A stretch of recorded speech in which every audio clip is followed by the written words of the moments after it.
আসসালামু আলাইকুম রহমতুল্লাহ ওয়াবারকাতুহু। সকল প্রশংসা মহান আল্লাহ তাআলার নামে।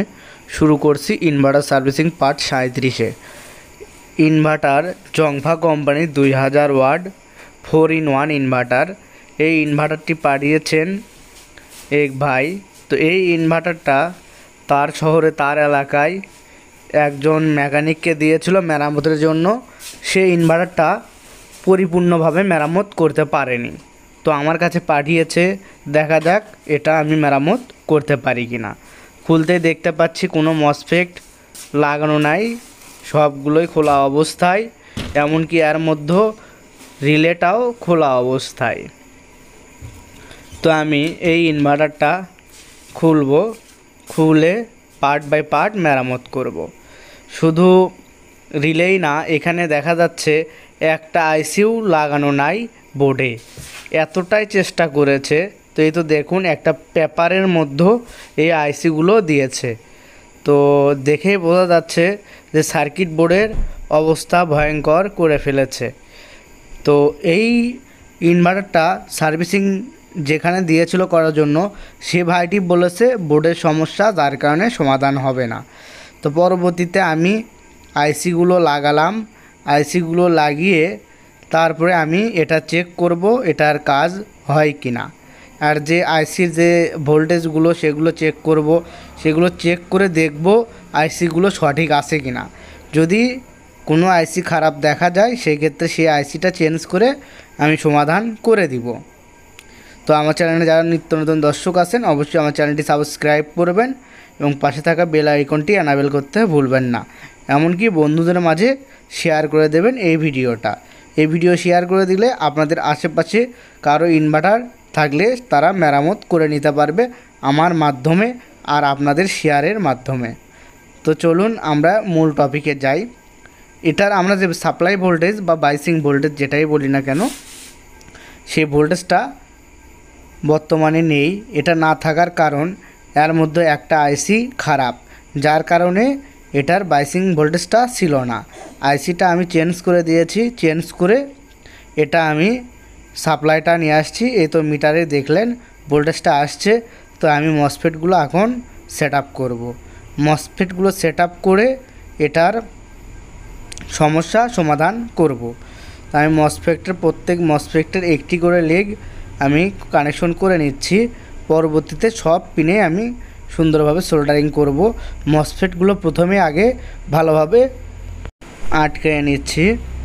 আটকানো কমপ্লিট হলে আমি প্রত্যেক লেগ সুন্দরভাবে সোল্ডারিং করব।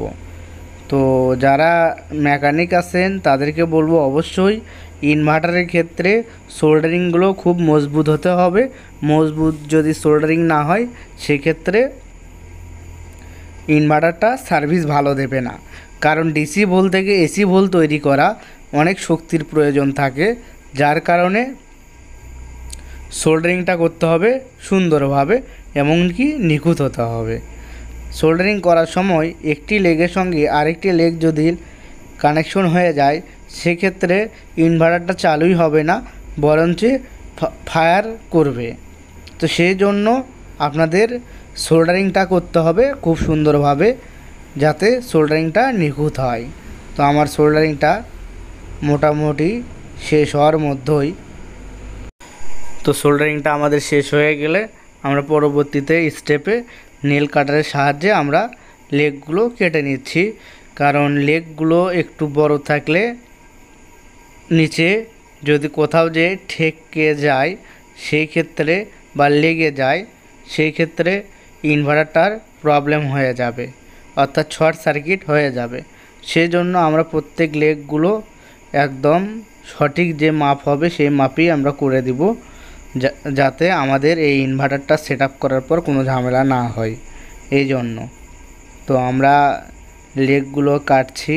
আর এই মসফেটগুলো লেগ বড় হওয়ার কারণ, এই মসফেটগুলো যেগুলো অরিজিনাল ছিল সেগুলো সমস্যা ছিল, যার কারণে এগুলো চেঞ্জ করে দেওয়া হয়েছে।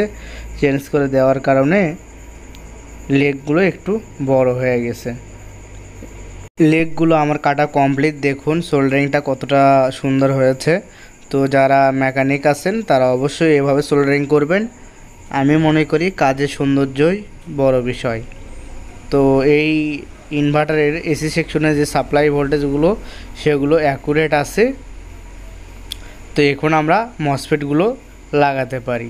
এই ভোল্টেজগুলো যদি সঠিক না থাকে সেই ক্ষেত্রে মসফেট যত ভালো মানেরই হোক লাগানোর সঙ্গে সঙ্গে নষ্ট হয়ে যাবে। সেই জন্য আমাদের ভোল্টেজগুলো নিখুঁতভাবে চেক দিতে হবে। চেক দেওয়ার পর মসফেটগুলো লাগাতে হবে।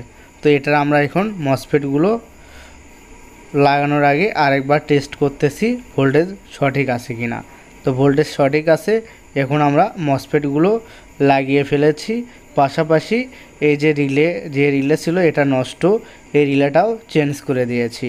তো এটার কাজ মোটামুটি শেষ পর্যায়ে। তো এই ধরনের ভিডিও পেতে চাইলে অবশ্যই আমাদের চ্যানেলটি সাবস্ক্রাইব করবেন। এমনকি ইনভার্টার মেরামত করে নিতে চাইলে উপরে দেওয়া নাম্বারে যোগাযোগ করবেন।